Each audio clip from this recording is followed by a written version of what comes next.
You are well known for distributing books. These are Prabhus from different temples. Some work under the direction of the temple presidents and some work under my direction. But all these devotees are distributed at the airports. Mostly big books. So you are all feeling all right?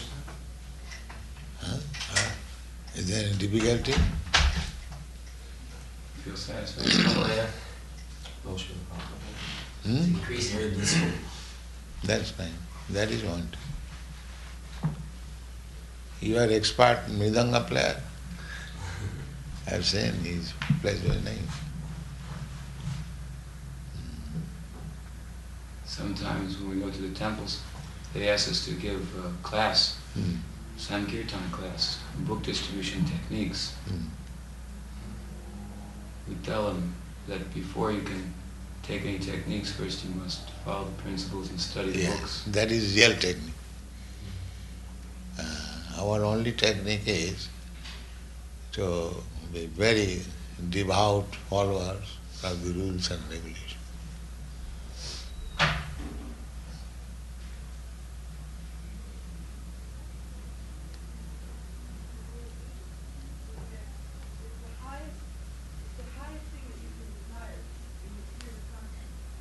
Sometimes the devotees, when they're preaching, we defeat someone. Sometimes we defeat someone by our preaching, and we show them they should take the book, but still they don't take. But if we call them a fool and point out to them how they're foolish, they become offended. So rather we just very humbly say, well, yes, now we know that he is a fool, but we have to present in a different way.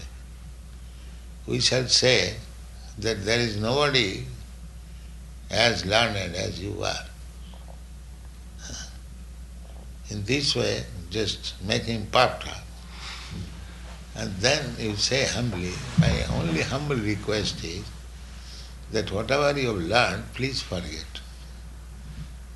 Now you try to understand Chaitanya. That's all. This is the different way of calling him that whatever you have learned, this is all rubbish. We simply say, kindly forget them. Now you turn your attention to Chaitanya. This is the way Prabhupada Saraswati taught us. You flatter him, say, I have got one request. Flatter him like anything. Falling down on his leg and becoming humble. And, sir, I have got one request. What is that? You are very learned scholar, but kindly forget them. And you try to turn your attention to Chaitanya. He will not be angry. Then, if he turns his attention to Chaitanya Mahaprabhu, then naturally he will forget all rubbish things.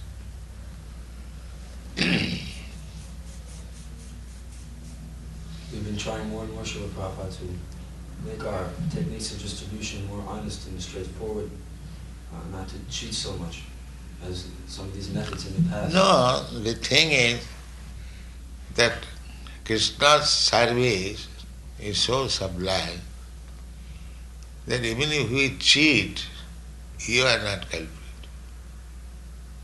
But because we have to deal with the worldly man, we have to go according to their rules and regulations of cheating. Otherwise, a devotee of Krishna, he never cheats.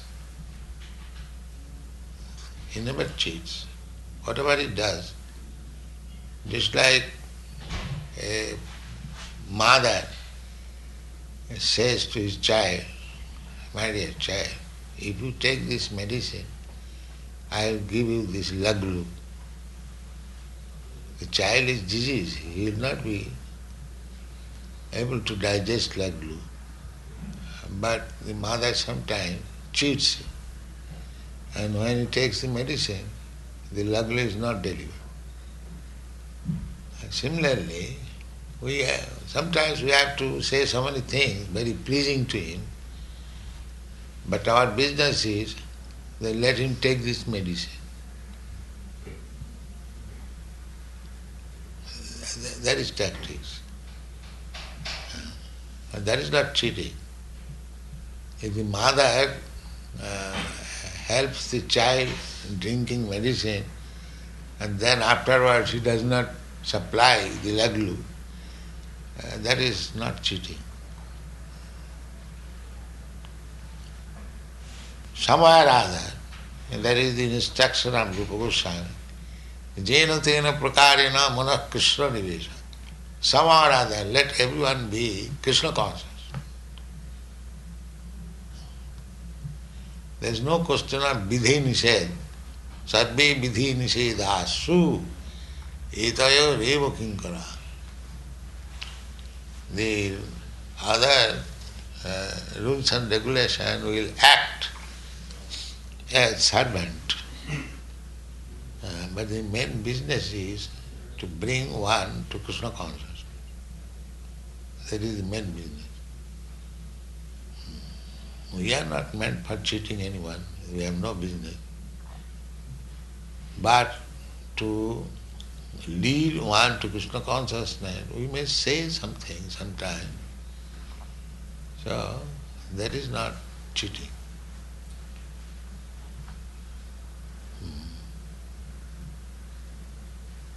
So Prabhupada, when you open up these new airports, because the authorities, they're not familiar with us, they become very demoniac towards us. And some of them actually they're thinking about Krishna all day. They see us distributing and they don't like what we're doing. Authorities They're very angry, but still they're thinking about Krishna all day. We often wonder how they're benefiting, even though they have this maintaining this very Just like the Mohammedans were benefiting. They say, here is the Krishna man. Yeah. Huh? So he utters the name of Krishna. That is good for him. And then after a while, they become our friends. And they stop and listen to Yeah, us. because he has chanted Krishna. Here is the Krishna man. Here is the rascal Krishna man.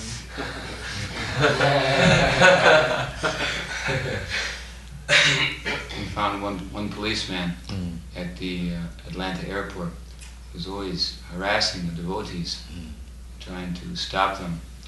And one time I came down the stairs and I saw him in a corner reading Isopanishad. He's trying to understand.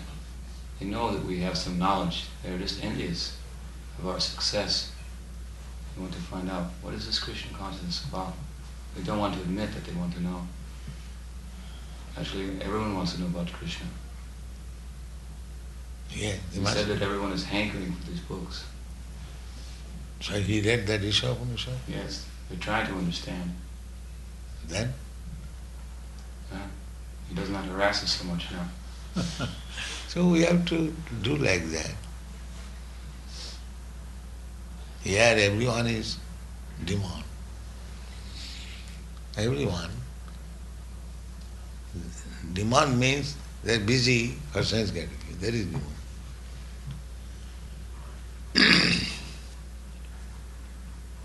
And devotee means he has no sense gratification. He is only busy how to satisfy Krishna. That is the demon. Anyway, if you serve Krishna sincerely, Krishna is with you, you will never fall in danger.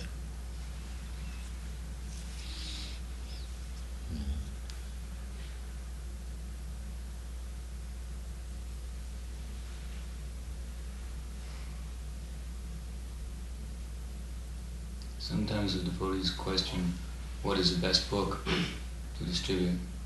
Chaitanya Charitamrita or Bhagavad Gita. We're thinking that all of them are this. We're thinking that all of them are absolute. Does not matter. Yeah. It is just like sugar doll. And you have touched it is sweet. When I read books, I open anywhere. Any book I take, and anywhere I open, I read.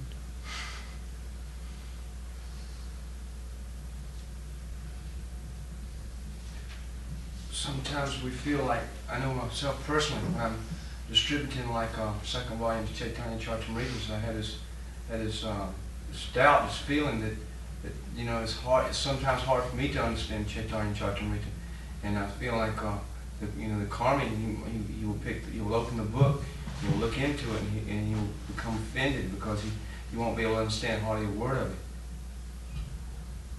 it. Chaitanya Charitamrita is not meant for ordinary person. Bhagavad Gita, Isha Upanishad, and other thing, Krishna book. Krishna, they read as storybook.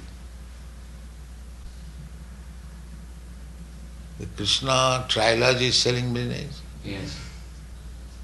Nectar of Devotion also. Nectar of Devotion is very nice. And Srimad Bhagavatam is very attracted to Srimad Bhagavatam. Many of the karmis appreciate the 4th canto, part 4, the story of King Paranjan.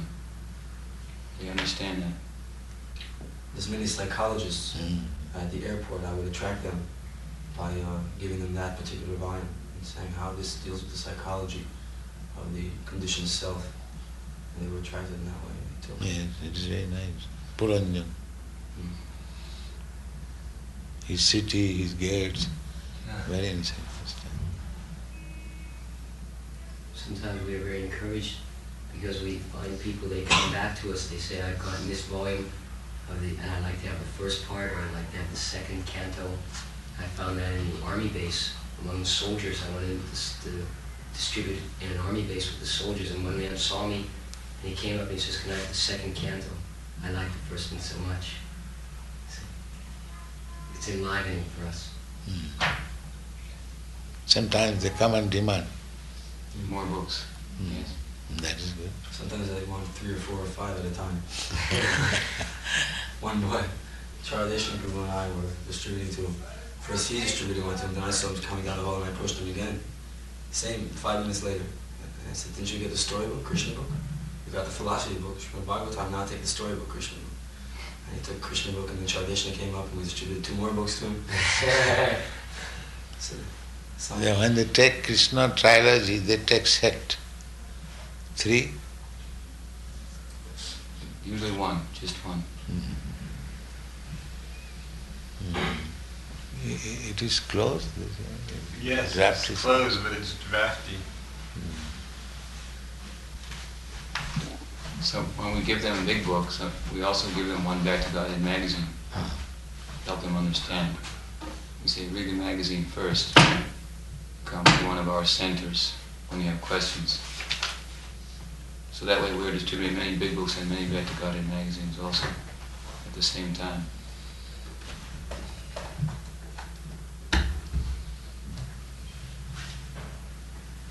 Sometimes we also, ask them, we've opened the page, the front cover, and show them the Hare Krishna mantra.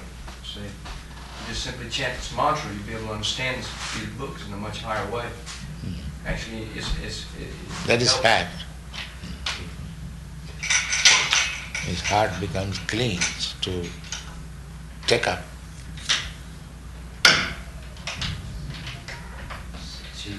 Sometimes we turn the book over, like the Krishna book, and we show them your picture, and we say, "This is our teacher," and their eyes become very big. They like your picture. Many of them say, "I've seen him before." Many of them say, "I have seen him before." Where they have seen? Somewhere. All the employees in the Atlanta airport, now they all know you. They've all seen your books and they've seen your picture. And when we go through the checkpoints, they say, "Oh, we saw him come through. We saw his spiritual master come through there." There was one lady, we were here last time at the airport. She would ask when we started going to the airport every day, "When's that nice gentleman going to come back to Atlanta?" And she's always, thinking about you. know that they're unhappy. They know that they're... And recently, that Kenneth Keith brings that letter. He wrote to Gurudas. Yeah. Kenneth Keith was ambassador in India. So Gurudas met him. Now he is ambassador in Israel. So he has written that you are all doing very nice work. People appreciate any intelligent man.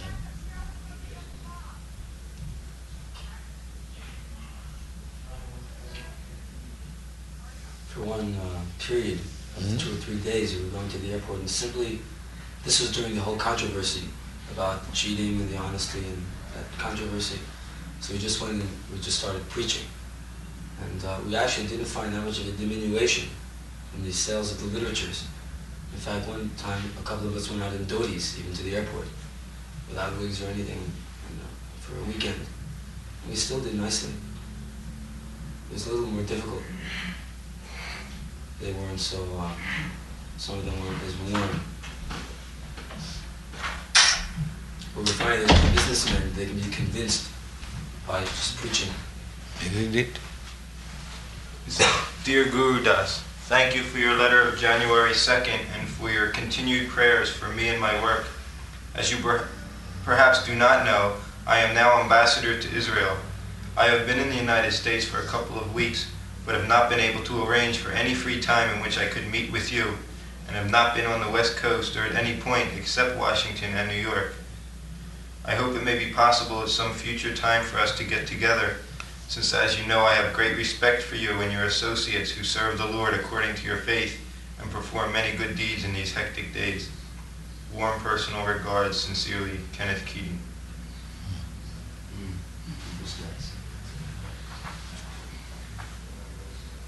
Any sane man will appreciate. We are doing simply to turn people's attention towards God, that's all. That will make him happy. Prabhupada, I know in several places in the first canto, Srila Bhagavatam, you say how we have to get the class and then if the leaders take this Krishna consciousness and then others will the follow. mass will follow. Also, some other times I heard you say that, like the other day, that the masses of people, when Balamanta Prabhu was running for office, they were saying that it would be very difficult to get our present-day leaders to take the Krishna consciousness. I just like to try to understand further whether it is the masses or leaders. If you No, we are dealing generally with the masses. But if we can convert one leader, then it is equal to turning many people in the mass. That is the aim.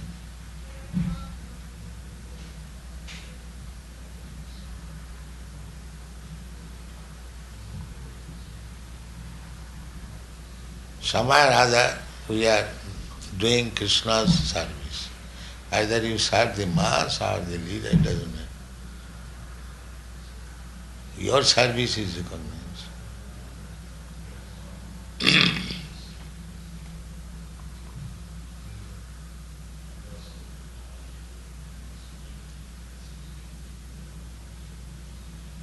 Sometimes the devotees question if they were pure, could they get everyone to take a big book?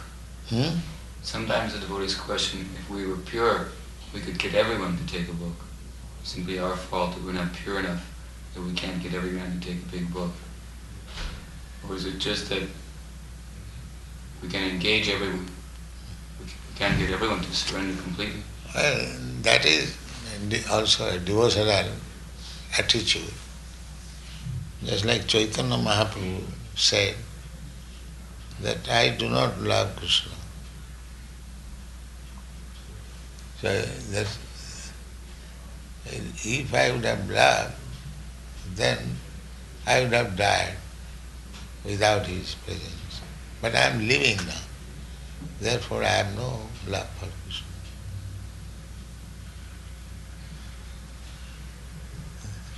There is another thing. One is too much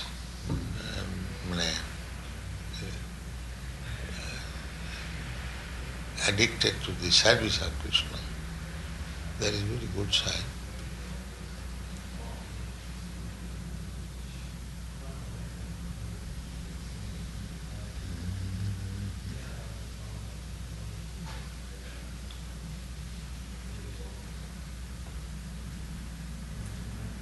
So your headquarters is now Pittsburgh? No, now Philadelphia. Philadelphia.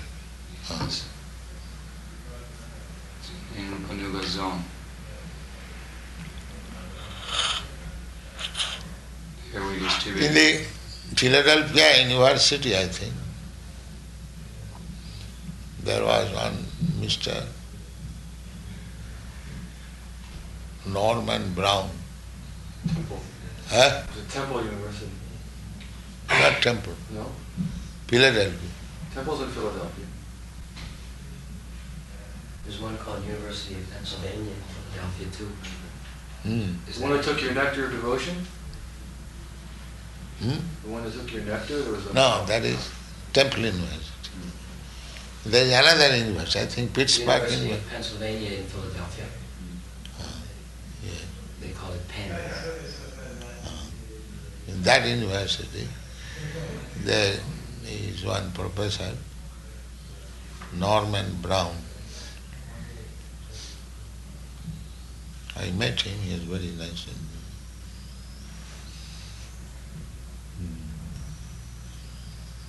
He carried my bags to the bus station. He was very kind.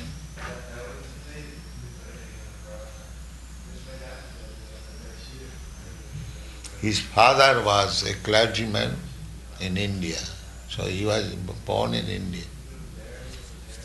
So he has got good respect for Indian culture.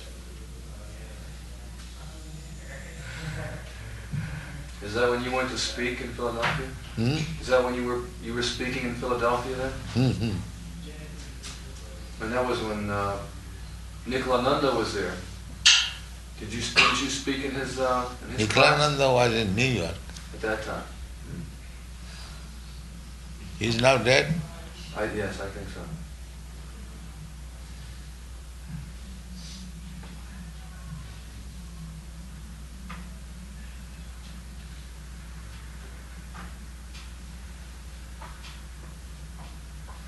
Nikolananda was working with Dr. Bose, Bose's laboratory.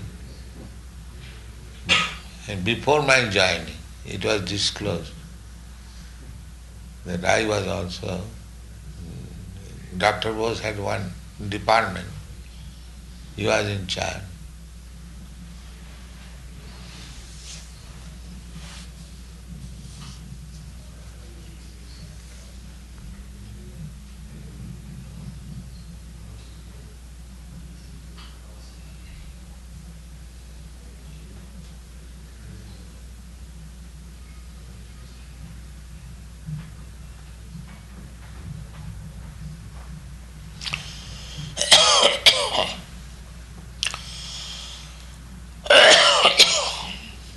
Srila Prabhupada, you first began to distribute Bhakti Godhead magazine by yourself, right? In India? You would go to the shops? That was second stage. The first stage I used to publish and distribute.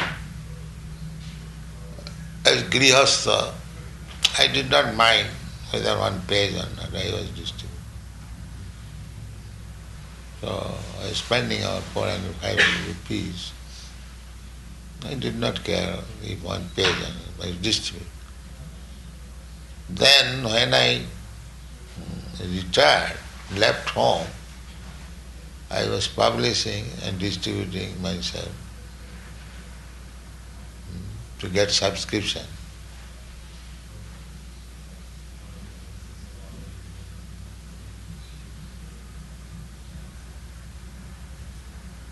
subscription was very cheap. 2 rupees 4 anna, I think, for the year.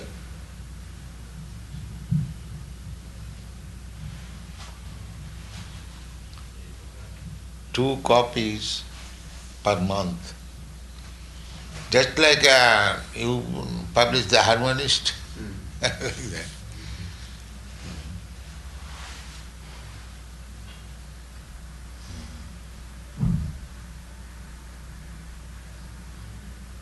When I published Bhagavatam, so I was going to libraries, school, colleges, and everyone was purchasing.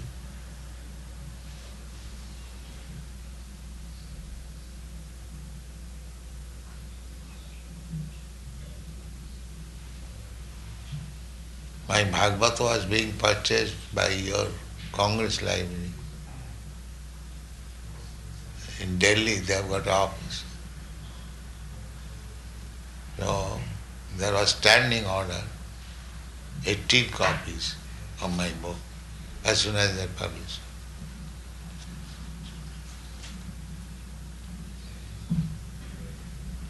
The head librarian in India, New Delhi, he gave me standing order.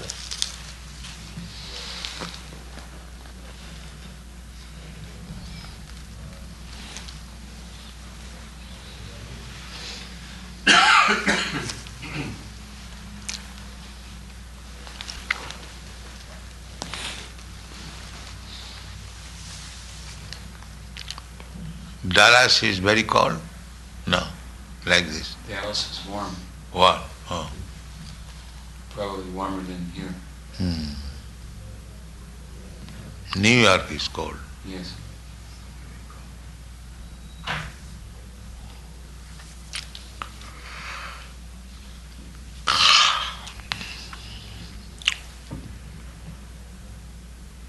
Now in New York, they're distributing 100,000 back to Godheads every month. New York Temple. Oh. And you saw the Luglu from New York? Yeah. With Luglu? They are making, in New York, Luglus and packaging them, distributing them on the streets with Back to Godhead magazine. Many people come back for more and like the taste. And for each Luglu there is magazine? No. Pardon? If anyone wants Luglu, then you have to take one magazine? No.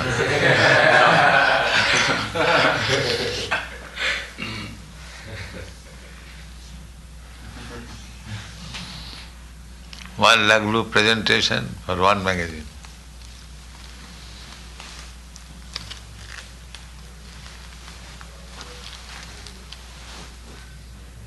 We were thinking about how everyone knows about Krishna now.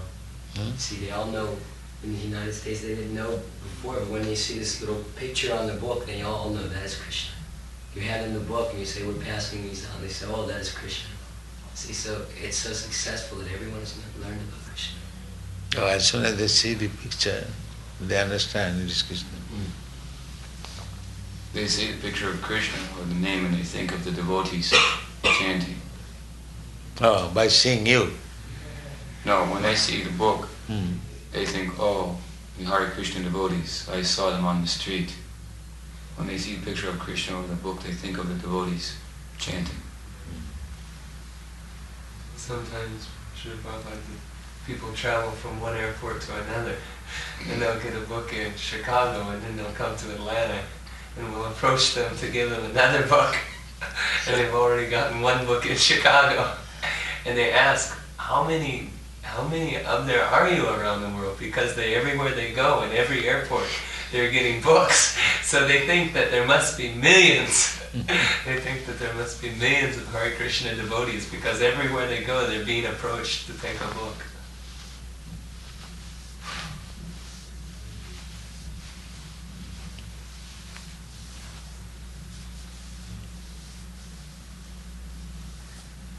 I once asked a boy in Washington Temple how many devotees he thought we had. And he said, "Oh, I cannot guess." I said, "Make an educated guess." He said, "Well, I've seen him here, and I think maybe 2 million." And I said 3,000. I said, "Now just see the potency of Hare Krishna. You're thinking we're 2 million, and we're simply a handful." He became a little convinced. Our books make us millions. People think we're millions because of our books. Push on this. Then our movement is successful. All Americans should have at least one set of books. One set. That is not very difficult for them to purchase one set. No.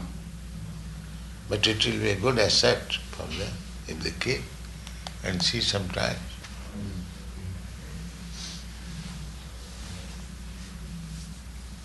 Any line he reads, he will get a transcendental knowledge. There's one very wealthy man in Atlanta who we went into tonight's presentation at his home, and then afterwards we distributed prasadam and had a nice bhajan, kirtans, and afterwards he bought the whole set of literatures. He gave $100 donation for all the literatures, and he has them. Yes. For an American gentleman, $100 is nothing.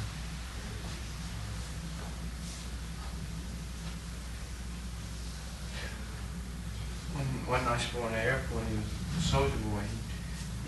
He read a Krishna trilogy, and he was coming to the airport, and I approached him, and he immediately saw the books, and he immediately wanted one. And I didn't even have to ask him for a donation. Automatically, he gave $20. And then I was walking down the hall, and I saw him again. He came running up to me again. He said, "Here, you're doing such a wonderful thing. Here, let me give you another $20." And somebody walked by.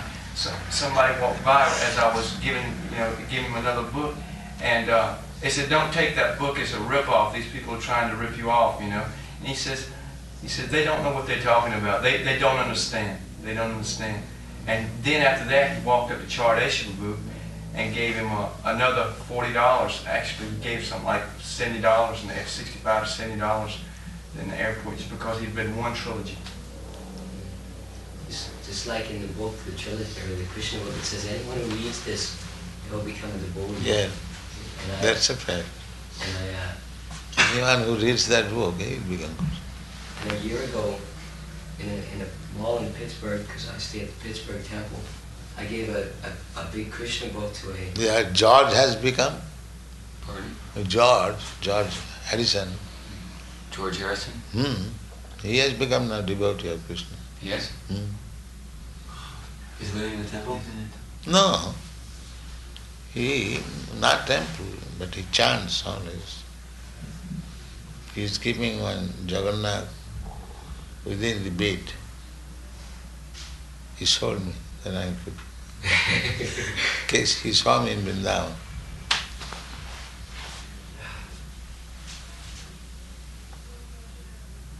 Prabhupada, we use his name quite a bit to distribute books, A lot of people take books because of his name. We often wonder, he wasn't, what he was actually doing as far as the movement is concerned.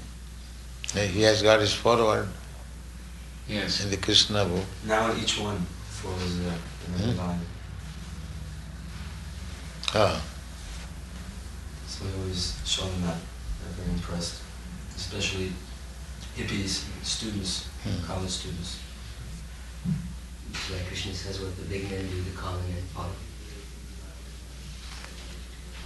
He gave me first money for publishing Krishna book, $19,000.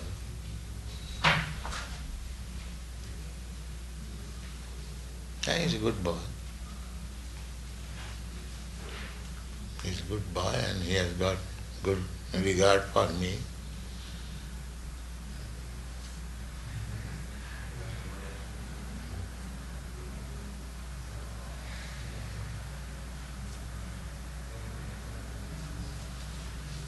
He just recently went over, had a concert tour around the country.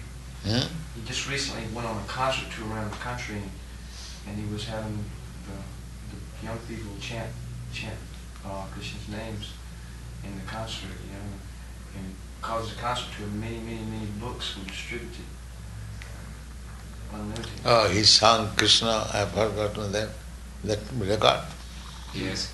And then he went on a tour of the United States, playing at different cities, concerts, and he would ask people in the audience to chant Krishna, Krishna. He was asking. Yes. And wherever he would go, the devotees would be there with prasad and literatures, distributing profusely. Very successful. Sometimes it seems that Krishna is arranging these concerts simply so the young people can come together, so he can be there to reach many thousands at one time.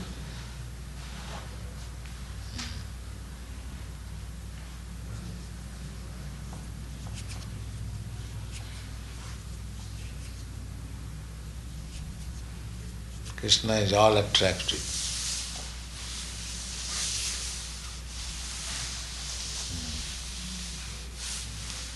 We have no attraction for Krishna. You are attracting us to Krishna. Actually, Krishna is attracting. One, what is called, touchstone, no? Magnetic stone. Yes. Magnet. So, background magnetic stone, one iron, and then another iron. These are all attracted.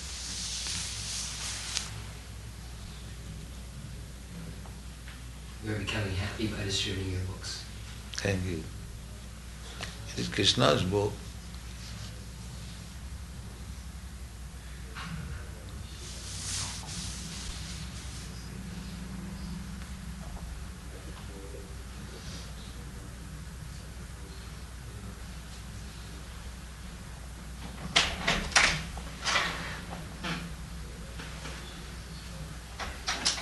You have got that cake?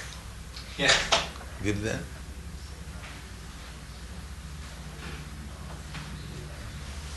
I was going to say, Srila Prabhupada, I was talking, and I gave family a husband and a wife a big Krishna book. The husband took the Krishna book, the wife was indifferent. A year later, the wife read the Krishna book and left her husband to join the temple, just from reading the one book. And I was very enlivened by it, you see. And when you can see the results like that, you become enlivened.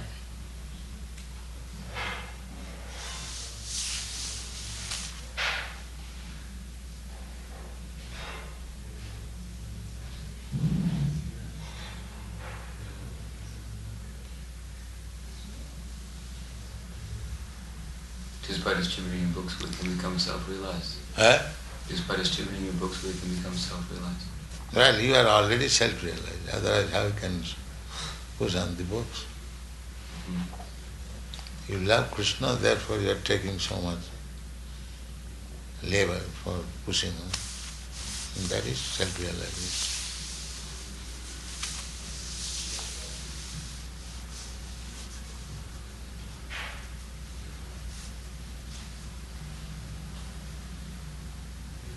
If anyone tries to establish that Krishna is the Supreme Lord, that is self-realization.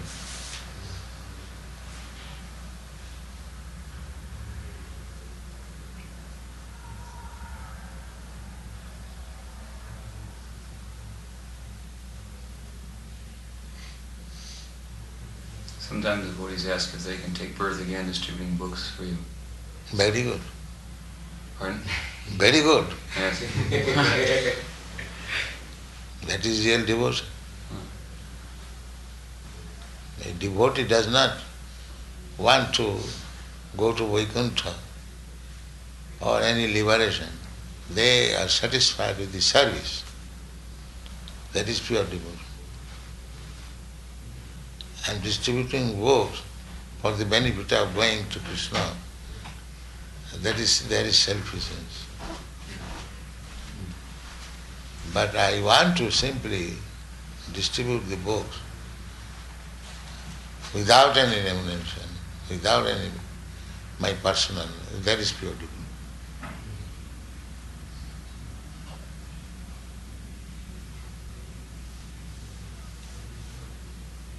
Just like Prahlad Maharaj says, that I do not wish to go to Vaikuntha unless I take all of these rascals with me.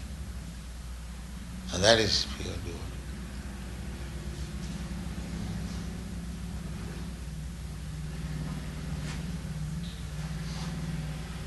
Pure devotion does not mean to... He is always under the protection of Krishna. What is the use of going Vaikuntha? Wherever he stays, that is Vaikuntha. That is pure devotion. Sorry. Mama janmani janmani share bhavata bhakti rahituki. Life after life I may go on with this business. You don't want anything. That is pure.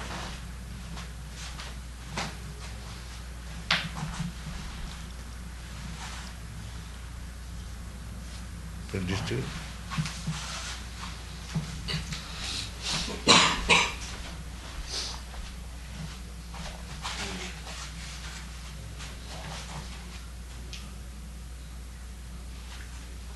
When there's a new book, when a new book comes, we're very happy. We read it, and then when we read it, we become enlivened to distribute it. And sometimes we'll read one like the Bhagavad Gita or one new Srimad Bhagavatam, and then we'll concentrate on that book because it has made us so happy. You have read Chaitanya Charitamrita? Yes.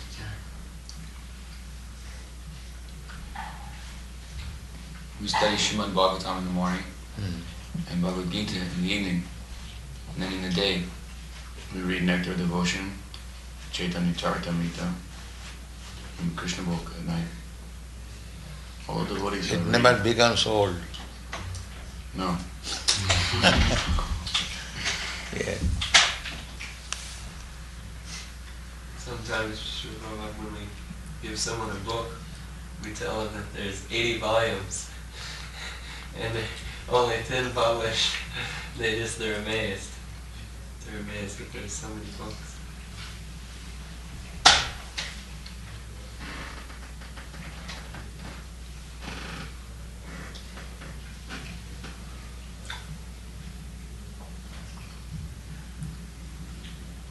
Sometimes they'll say, well, I already have a book. And you show them another book. I've got that one. And you show them another book. Well, I've got that one too. And I say, oh, come over here. Let me show you the new one. Just came out.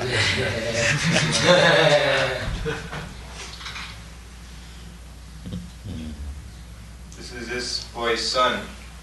Oh, your son? His brother. He's going to go to Gurukul in the summer. Very good. How old he is? Hmm? How many? 10 years old. 10 years. Very good. And how old you are? 27. Huh? 27.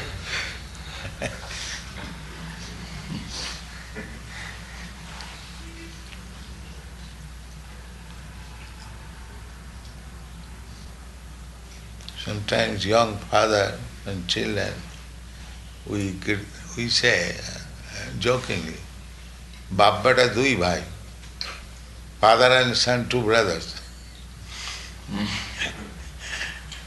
Baap beta dui bhai.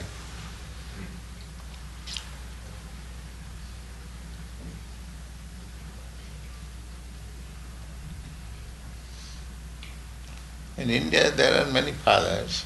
They father and son, age difference 16 years, 17 years. And mother and son, 12 years, 13 years. There are many mothers.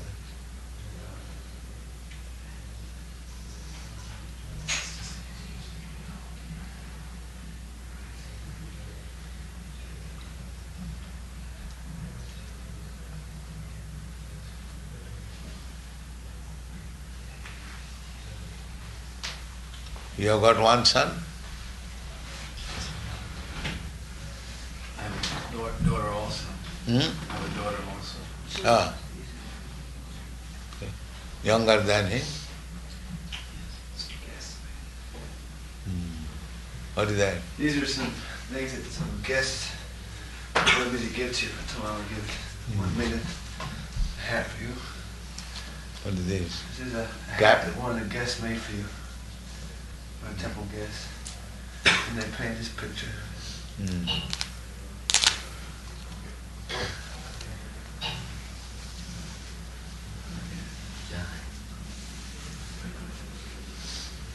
Where should I put this? Where should I put that?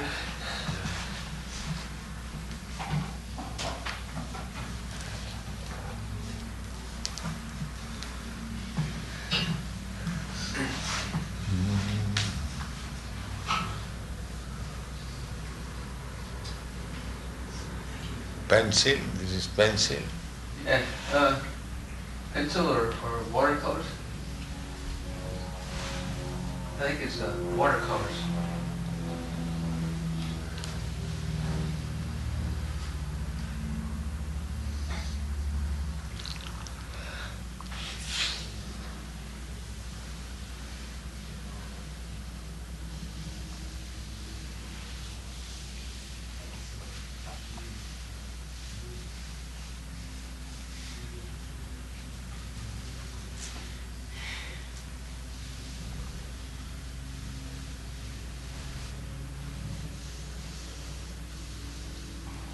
So you want to take again election? No. Not if you don't want to, Prabhupada. I was just thinking it was an opportunity to preach if you wanted, but if you're not very enthusiastic about it, I don't want to do it.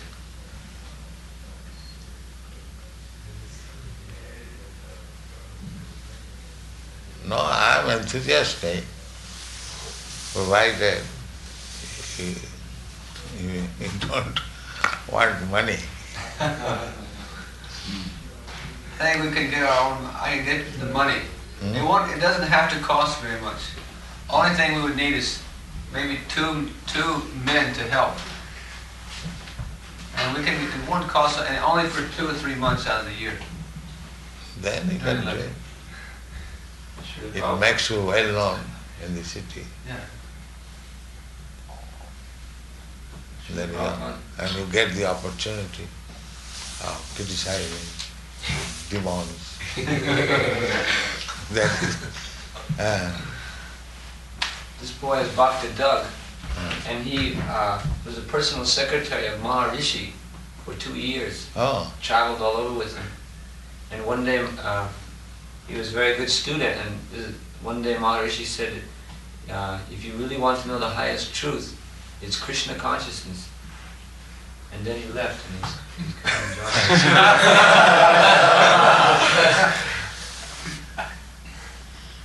Maharishi said like that? Yeah, he did say that. It took me a while to make the transition, but due to Krishna's mercy, I was finally able to come to Krishna.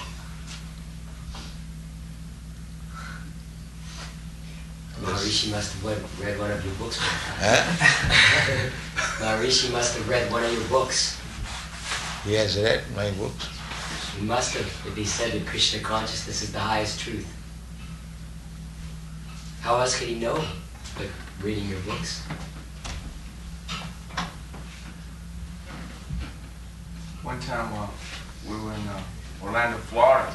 It's at the Kundalini Yoga festival, and they had Yogi Bhajan, Yogi Bhajan there, and he came out, and we had a chant, we had shot him, we had BTGs, and we distributed some BTGs, and he took a BTG and gave a $1 donation, and patted us on the head and said, you boys keep chanting the holy names of God. Very nice. And Guru Maharaj did that, little fat boy. So he told his disciples that if you want to learn, you should go to the Hare Krishna temple and learn puja. He said they know how to worship. But then they go and worship him. But he told them, only your disciples know how to worship. Yeah, they're just imitating. They're just imitating the Krishna consciousness movement. No other group distributes literatures, though. Huh? No other group, no other society or philosophy distributes literatures.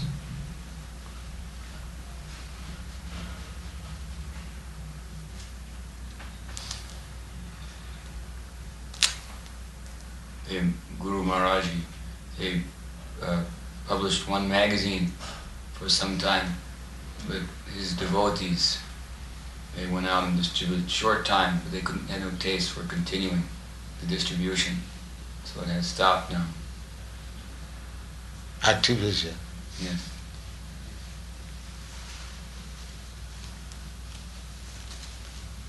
So he's still making propaganda? No. Oh, Guru Maharaji? Huh? Not so much. You don't hear about them. There's not much activity. Just big and no. Decreasing. We are increasing. They are decreasing.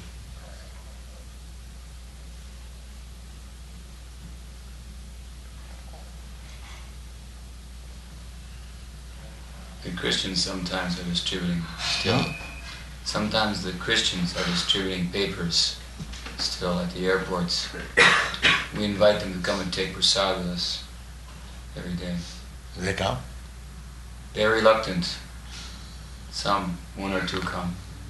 But every once in a while, someone we meet distributing books comes and joins us for prashadam. One time a businessman, and one time a soldier, and various people sometimes join us. We take a 12 o'clock, 12:30 lunch break. Sometimes we're joined by one of the people we distribute books to.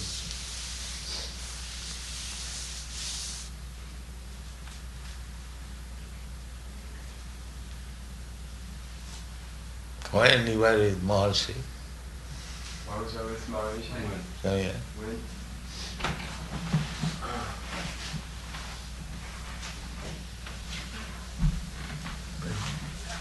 I joined at the Maharishi in 1969. And at the time I was living in Washington, D.C.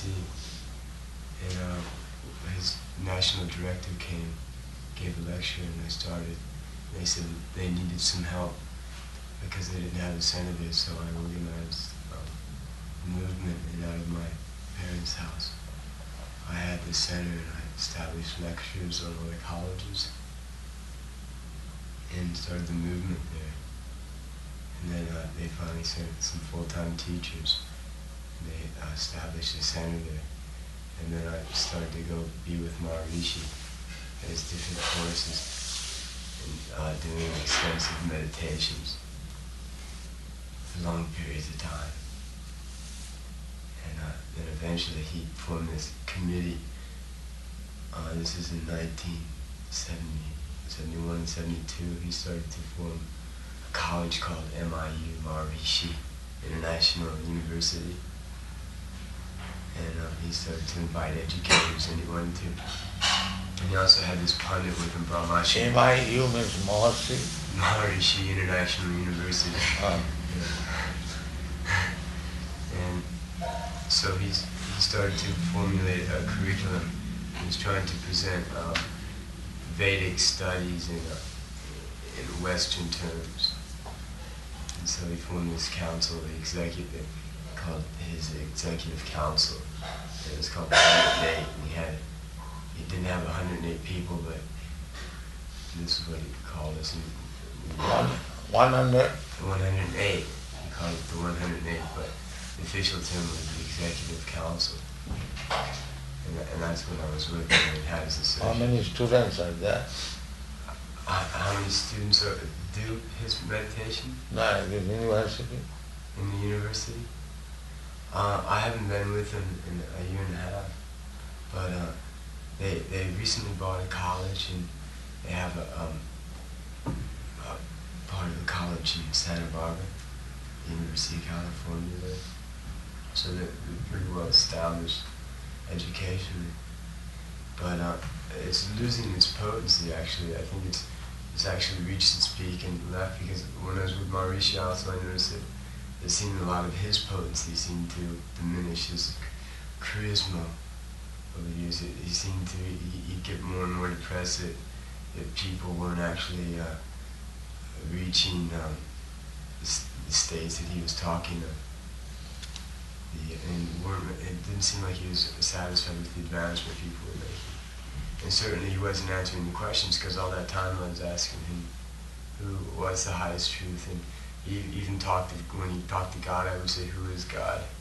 And I would say, who is God? And we'd ask him, who is Krishna, and what about this Krishna conscious movement? And it was through word Jagrati, would kind of evade our questions and satisfy our intellect, but really not. Those questions keep coming up. Somehow he kept us from going into too much detail about it. But eventually, I didn't see him for 3 days. I was in the mountains with him, some other people, and we were making up these curriculums for this college program. And he was doing some transcriptions on the Brahma Sutras, and he came out and he was in a very solemn mood, and he said, we asked him, what he had realized, what truths he had realized from the Brahma Sutras, and he said, Krishna consciousness is the highest state of consciousness. So I left shortly after that. And had the rest is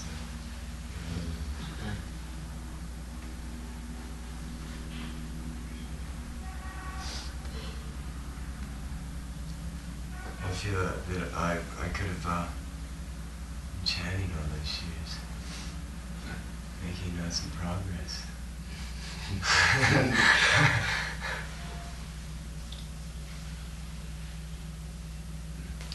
What is his age? What's my age? No, his age. His age, he's 68.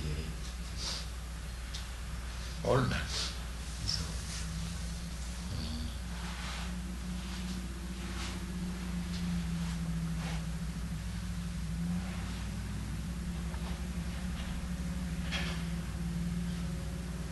He translated Bhagavad Gita. There are only 6 chapters.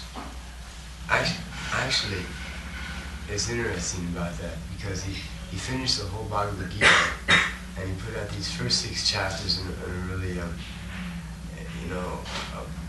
boggling word way. The first 6 chapters saying that, presenting in a way that people could still enjoy material sense enjoyment and still do his technique of meditation. I had a chance to hear the rest of the Bhagavad Gita that he had translated. And we asked him, we heard that he had it. We asked him why he didn't put it out, and he said that the people of the Western world weren't ready to hear what he had to present. But actually, what it had to say was he was very authentic. What I read was very close to what you had to say, Srila Prabhupada, that Krishna says, surrender all your senses unto him. And I have hopes that maybe someday Prabhupada suggested the idea that I should write him a letter and ask him to have a meeting with you. And maybe some conciliation could be made. Maybe he could come to his senses or something, that he could propagate this Krishna consciousness himself, because he has so many followers. And I think that there must be some sincerity in it. Else I wouldn't have spent so long with him. There must have some sincerity. And I think that he obviously feels that Krishna is the Supreme Lord, and I noticed that on his puja table he always had a picture of Krishna taking the cows.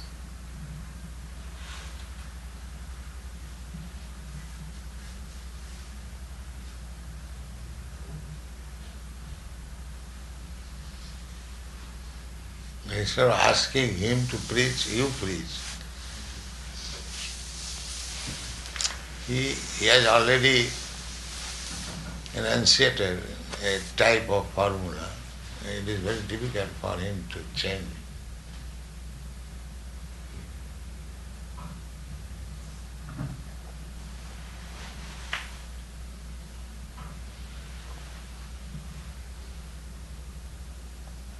He does not say that he is Bhagavan. No, he does not say he's God. That is good. He always talked in terms of higher states of consciousness, in terms of first cosmic consciousness, which I understand to be Brahman realization. Then he talked in terms of, after that, the sixth state of consciousness was God consciousness. Well, actually, and then or Paramatma. And then he talked of the highest state of consciousness. And I guess that was Bhagavan realization.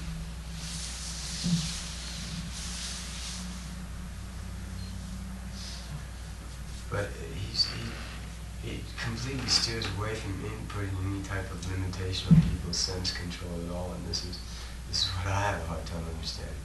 Even though, like, the more I was with him, he suggested, to his close associates to follow the principles of brahmacharya, made me one of his brahmacharyas, and told us to read the scriptures every day and have a lot of association, not see any movies, and not go out there. What is his personal correct?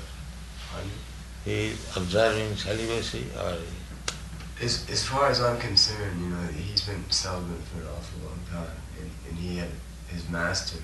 He comes from the Shankaracharya tradition. His master was the last Shankaracharya, and supposedly his master was a lifelong celibate. So, as far as I know, he always practiced that. Some other rumors have come up somewhere. I heard that the rumors originally originated with the Beatles when they were in India. That there was something going on like that. But as far as I know, and there's anybody else that I knew involved with the movement, that he was very strict about that, and he encouraged it to me. brahmacharya? When was that? Brahmacharya. Brahmacharya. The celibacy. Celibacy. Does he observe? Yes, as far as I know.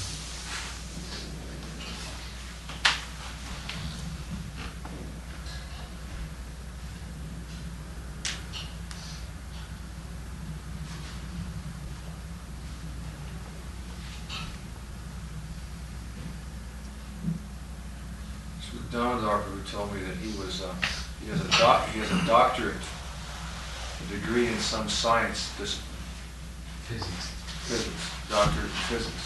He has a degree, a PhD in physics. I don't think it's a PhD, I think it's just a master's degree. A master's degree. MA. In physics. In physics.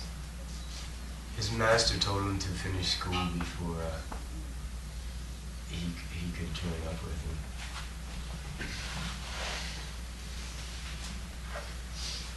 He talks science about, no. He does talk science, yeah. He tries to present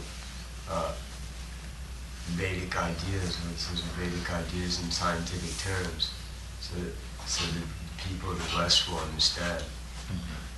So originally he came out talking about God consciousness and so forth, but eventually he got more and more into